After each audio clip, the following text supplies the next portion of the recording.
You've probably heard the quote, "Be like water." Sounds poetic.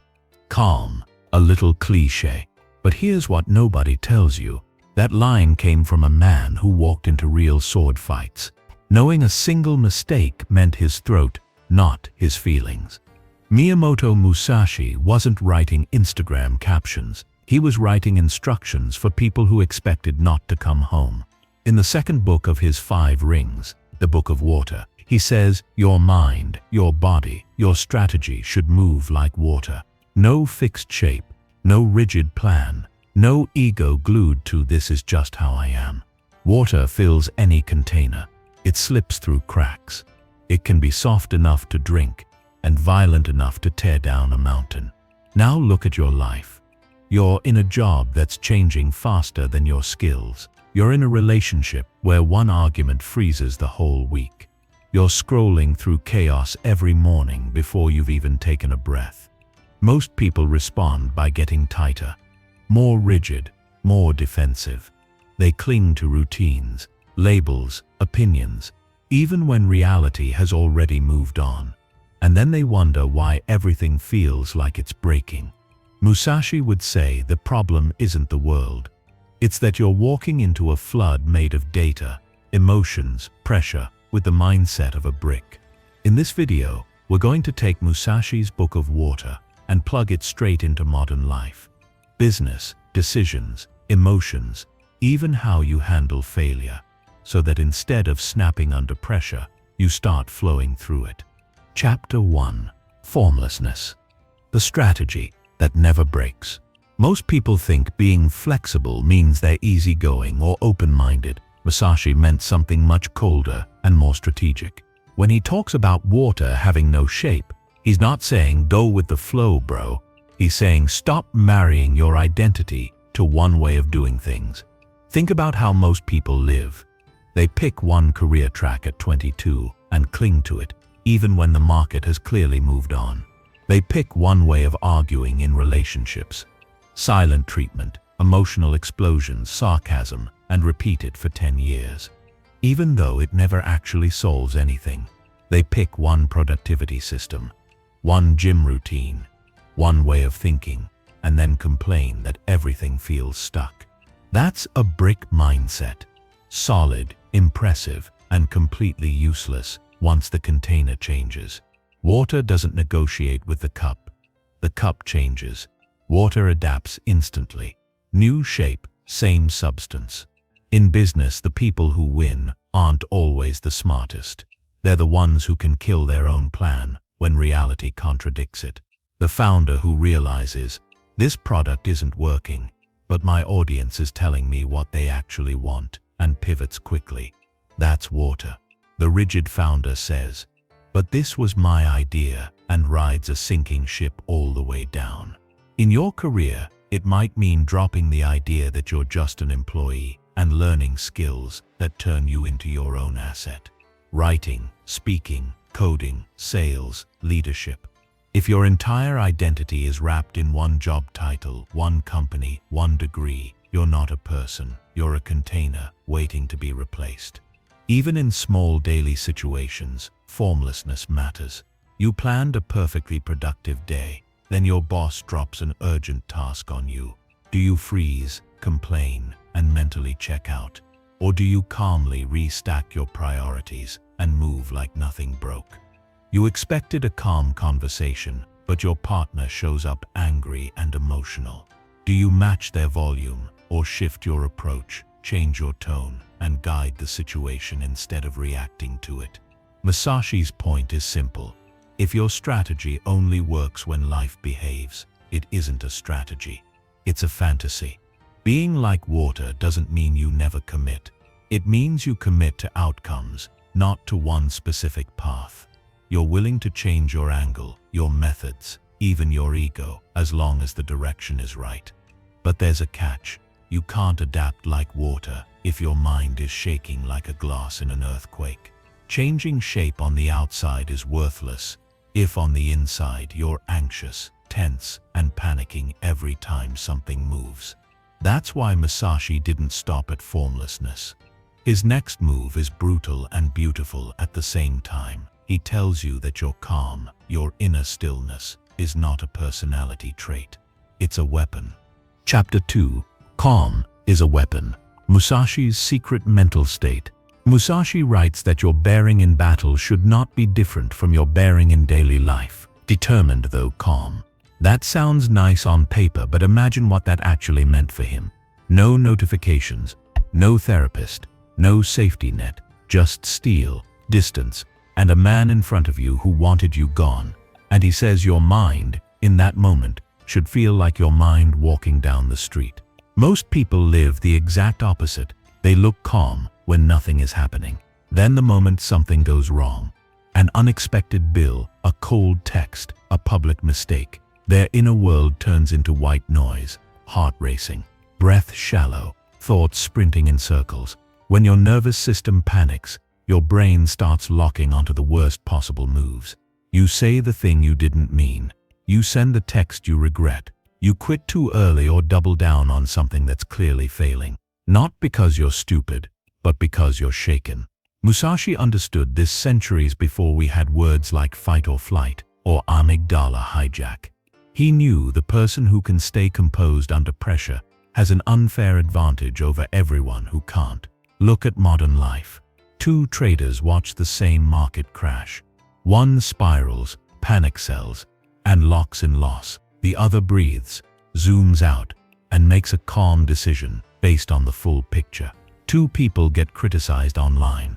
One goes to war in the comments, feeding a fire that burns their whole week. The other reads, filters what's useful, and moves on without bleeding energy. Two partners argue. One raises their voice, defends every point, and turns a small issue into a cold war. The other slows down, lowers their tone, and sticks to the core problem instead of emotional debris. Same event, different nervous system. That's why Musashi trained his calm like a sword form. For him, relaxation wasn't laziness. It was readiness. When you're calm, you notice angles other people miss. You see openings instead of threats. You hear the words behind the words. You don't get that by hoping. You get it by practice, catching your breath when someone disrespects you instead of snapping back, pausing 5 seconds before replying to a heated message, taking in the whole situation before you act. Think of calm as a silent flex. The world screams, and you don't flinch. But Musashi didn't want you to be a peaceful statue. Water isn't just still, it moves. And that's where most people fall apart. They either freeze completely, or they charge blindly. The real power starts when you can stay calm and change your move in an instant. Chapter 3. Fluid Technique. Stop using the same attack. Musashi warned against what he called the dead hand, getting so used to one weapon, one stance, one timing, that you become predictable. In a duel, that means you die. In modern life, it just happens slower. Look at how most people handle problems. They have one default move: overwork, avoidance, people-pleasing, anger. New situation, same reaction. You feel stressed at work. You bury yourself in more tasks. You feel distance in a relationship. You send a long wall of text. You feel lost in life. You scroll and research instead of making one real decision. That's a dead hand. It feels active, but it's actually frozen. Water doesn't insist on being a wave. It can be mist, rain, ice, steam, flood, or a single drop on the back of someone's neck. Same substance, different form, depending on what the situation demands. In Musashi's world, that meant knowing how to fight at long distance and up close, with one sword or two, in bright fields or cramped hallways. If you only trained for one pattern, you'd panic the moment the world refused to match your training. In our world, fluid technique looks like this. You don't rely on just working harder at your job. You learn to communicate better, to manage your boss, to read the politics in the room, to pick the right battles instead of fighting every small thing. You don't handle every disagreement with your partner the same way. Sometimes you speak directly. Sometimes you give space. Sometimes you ask one honest question and then shut up and listen. You don't bet your whole future on a single skill that can be automated. You stack skills, maybe a bit of speaking, a bit of writing, basic tech, emotional intelligence. One door slams shut. You walk through another. Fluid technique doesn't mean you're fake. It means you're effective. Rigid people keep asking, why do I always end up in the same situation? Musashi would answer, because you always swing the same sword. But there's another trap. Switching techniques without awareness. You can jump from job to job, hobby to hobby, partner to partner, and still be locked in the same narrow way of seeing. Because if your eyes are glued to one tiny detail, you'll just rotate through techniques blindly, busy, exhausted, and still stuck. That's why in the Book of Water, he shifts from the hand to the gaze. To Musashi, the real difference between losing and winning wasn't just the move you made.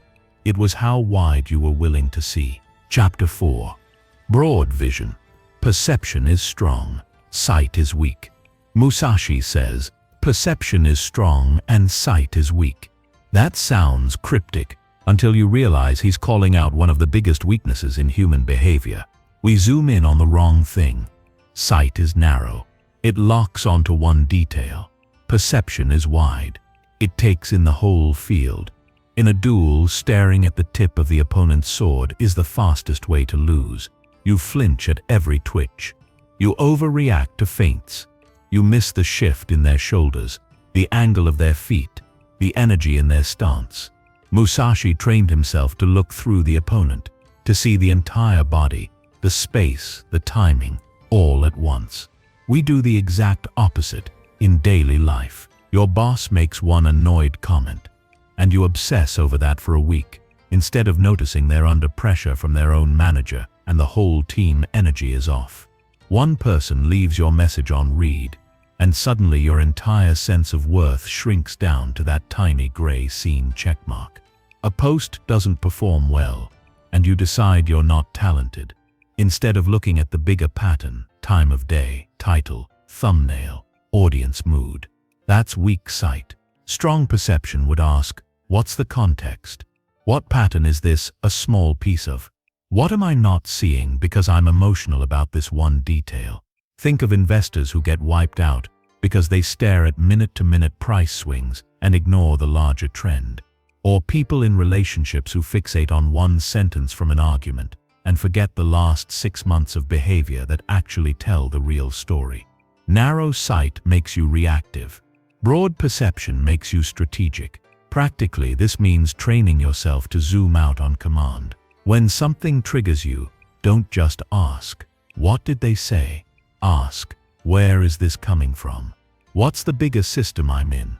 When you're making a decision, don't just look at how it feels today. Ask, how does this play out in a year, in 5? Water doesn't get obsessed with one rock in the river. It reads the whole landscape and finds its path around all of it. Musashi wasn't preaching detachment for aesthetics. He wanted you to stop fighting ghosts and start responding to reality. You stop chasing every little movement and start moving with the current of what's actually true. But here's the thing. You don't wake up one day with this kind of perception. You don't flip a switch and suddenly become calm, flexible, and sharp. Water looks effortless because it has moved for a very, very long time. Musashi's next lesson is brutal in its simplicity. If you want these principles to live in your bones, you don't just think about them. You repeat them over and over until they become the way you move without trying. Chapter 5. Mastery through repetition. The way reveals itself. When people hear practice, they picture someone forcing themselves through boring drills, staring at the clock and waiting to be done. That's not what Musashi meant. He wasn't trying to turn you into a disciplined robot. He wanted your best moves to become so familiar that they show up under pressure even when your brain is screaming. In the Book of Water, everything he describes, stance, breathing, gaze, timing, is useless if it only works when you're relaxed at home. Real mastery means that when life hits you at full speed, your body and mind already know what to do. Modern life has tricked you into worshipping information instead of repetition. You watch 10 videos on calmness and still snap the second you're offended. You read 5 books on productivity and still avoid the one task that matters. You save a thread on how to reinvent your career and never send a single email. You don't have a knowledge problem. You have a repetition problem. Think of a musician. They don't wait until they feel inspired to practice scales. They repeat the same patterns thousands of times so that on stage their fingers move before doubt kicks in. A boxer doesn't wait until the fight to figure out how to slip a punch. They drill it until their body dodges before their brain has time to panic. That's what Musashi meant by knowing the way broadly. You don't just understand concepts, you train them into every part of your life. You want calm. Don't just meditate once and call it a day. Practice calm in real tension. Next time someone cuts you off in traffic, instead of narrating a hero fantasy in your head, feel your hands, loosen your jaw, drop your shoulders. That's a rep. You want adaptability. Don't wait for a life crisis.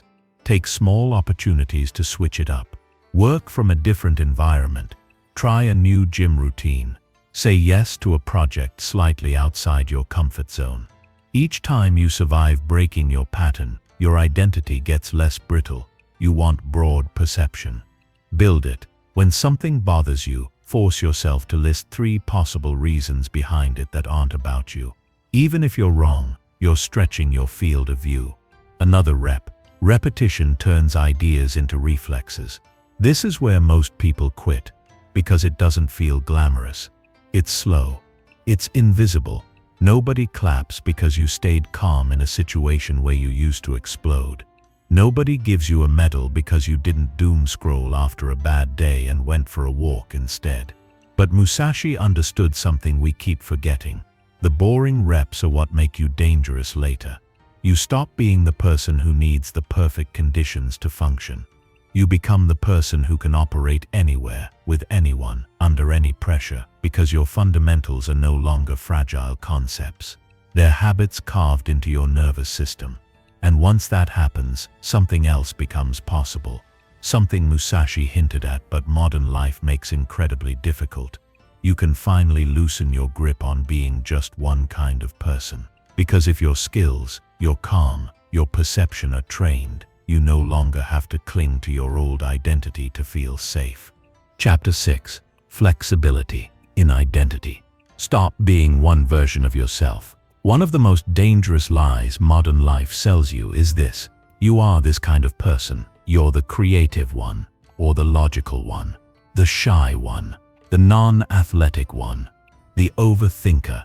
Sounds harmless until those labels start acting like walls. Musashi lived the opposite way. He wasn't just a swordsman, he was an artist, a strategist, a philosopher, a craftsman.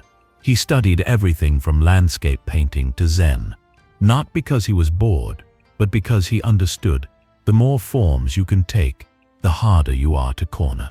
Water doesn't say, "I'm only a river."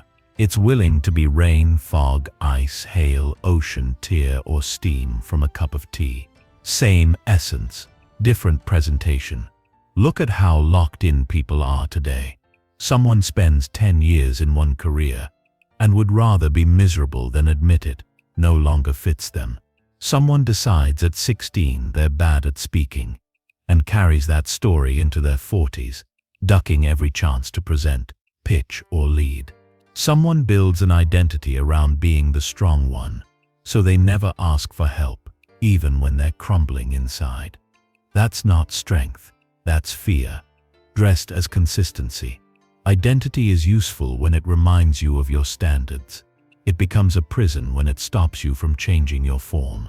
Musashi would tell you, know the core. Question the costume. Your core is simple. You're someone who can learn, adapt, stay calm under pressure, and move with intention. Everything else, your job title, your social circle, your aesthetic, your hobbies, is the container. It's allowed to change. In practical terms, flexibility of identity might look like this. You've always seen yourself as not technical, but the world is shifting. So instead of repeating that story, you start learning basic tools. AI, data, automation. Just enough to become dangerous in the new landscape. You've always been the one who avoids conflict, but you realize it's costing you respect. So you start having small, honest conversations where your voice shakes, but you still speak. Over time, the non-confrontational version of you dies and a steadier one appears. You've always chased validation from relationships, but you decide to build a life that feels rich even when nobody is texting you. You become someone who enjoys their own company instead of being terrified by it. Each time you act out of character in the direction of growth, you're doing exactly what water does, refusing to be locked into one shape. People will tell you you've changed, like it's an accusation. Musashi would have taken that as a compliment. Because here's the twist. The more flexible your identity becomes, the more resilient you are when life hits. Losing a job doesn't shatter you if you never believed you were only that job. A breakup doesn't erase you if you never believed your worth lived in someone else's attention. A public failure stings, but it doesn't define you, because your sense of self isn't glued to one outcome. And that's where the Book of Water lands its hardest punch. Musashi isn't just trying to make you adaptable so you can go with the flow. He's preparing you for something deeper.